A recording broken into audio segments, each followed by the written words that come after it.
महात्मा बुद्ध का पसंदीदा मुल्क श्रीलंका 49 दिनों में मुकम्मल दिवालिया हो गया। फरवरी 2022 को पहला खौफनाक इशू पैदा हुआ। कोलंबो पोर्ट पर ऑयल कैरियर 40,000 टन फ्यूल लेकर पहुंचा। बैंक ऑफ सिलोन ने पेट्रोल की पेमेंट करनी थी, लेकिन बैंक के पास डॉलर खत्म हो गए थे। वजीर खजाना से राब्ता किया गया। वजीर खजाना ने स्टेट बैंक से बात की, लेकिन उसके पास सिर्फ 2 अरब और 30 करोड़ डॉलर और वो भी करेंसी के शक्ल में नहीं थे। लिहाजा श्रीलंका पेट्रोल ना खरीद सका और जहाज पेट्रोल समेत इंडिया रवाना हो गया।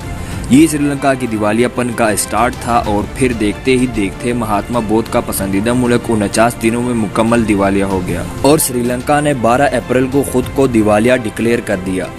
हमने दिवालिया का सिर्फ लफ्ज सुना है, हम इसके नताइज और रद्द अमल से बिल्कुल नावाकिफ हैं।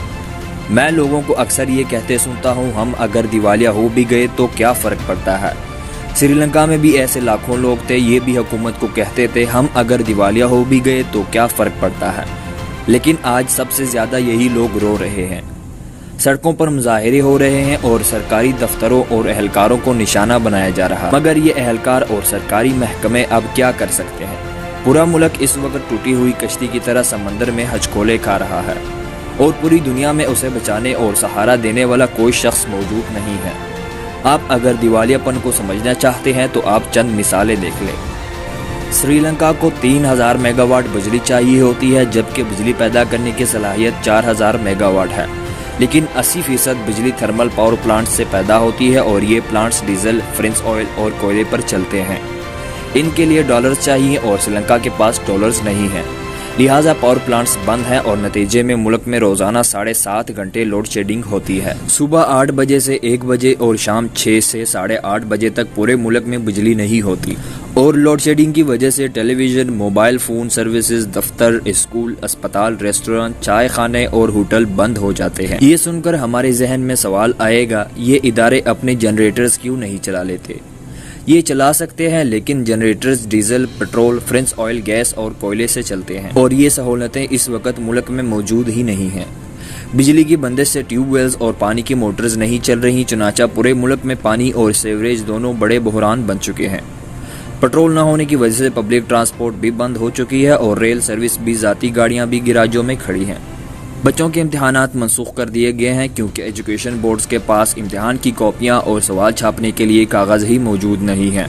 तेल की बंदिश, लोड शेडिंग और डिफॉल्ट की वजह से टेक्सटाइल इंडस्ट्री और चाय समेत सारी एक्सपोर्ट्स रुक गई हैं। पाकिस्तान की तरह श्रीलंका की मालियाती ज़खायर का बड़ा सोर्स भी तारकीन वतन है। मुल्क की मुआशी हालात ख़राब हुए तो दूसरे मुल्कों में मुकीम श्रीलंकन ने भी रकमें भिजवाना बंद कर दी। लिहाजा बहरान बढ़ता चला गया और आज श्रीलंका पूरी दुनिया को मुहताज नज़रों से देख रहा है और कोई उसका हाथ पकड़ने के लिए तैयार नहीं है। हम अब इस सवाल की तरफ आते हैं, आखिर श्रीलंका इस हालत को कैसे पहुंचा। इसके 6 वजूहात हैं। पहली वजह कर्जे हैं। श्रीलंका को भी पाकिस्तान की तरह कर्जों की लत लग गई थी। ये ताज़ा हवा के लिए भी कर्जा लिया करते थे। दूसरी वजह, पाकिस्तान की तरह श्रीलंका का बजट और तिजारती खसारा भी बढ़ गया, यानी जितना बजट बनाते थे इससे ज़्यादा खर्च कर देते थे।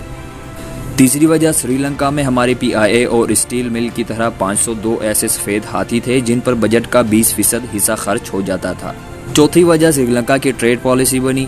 पॉलिसी बहुत अच्छी थी। ये साउथ एशिया का पहला मुल्क था जिसने अपनी मईशत आलमी मंडी के लिए ओपन की, लेकिन पाकिस्तान की तरह इनकी इंडस्ट्री और तिजारत भी ब्यूरोक्रेसी यानी सिविल सर्विसेज के हाथों जलील हो रही थी।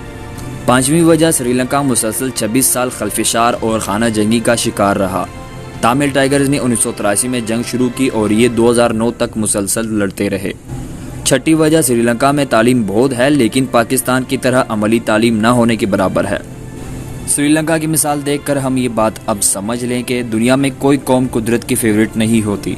बनी इसराइल अल्लाह ताला की महबूब तरीन कौम थी, लेकिन उसने भी जब कुदरत की सिस्टम के खिलाफ वर्जी की तो वो भी हज़ारों साल जलील व ख्वार होती रही। हम मुसलमान भी कई 100 साल से ख्वार व ख़राब हो रहे हैं। क्योंकि हम भी नेचर के सिस्टम से उलट चल रहे हैं। हम अगर खुदा न ख्वास्ता इस गड्ढे में गिर गए तो फिर हमें बाहर निकलने के लिए पहली कीमत गवादर और एटमी प्रोग्राम की शक्ल में अदा करनी पड़ेगी और उसके बाद दूसरी, तीसरी और चौथी कीमतें भी मौजूद हैं। लिहाजा संभल जाएं, गुंजाइश नहीं है।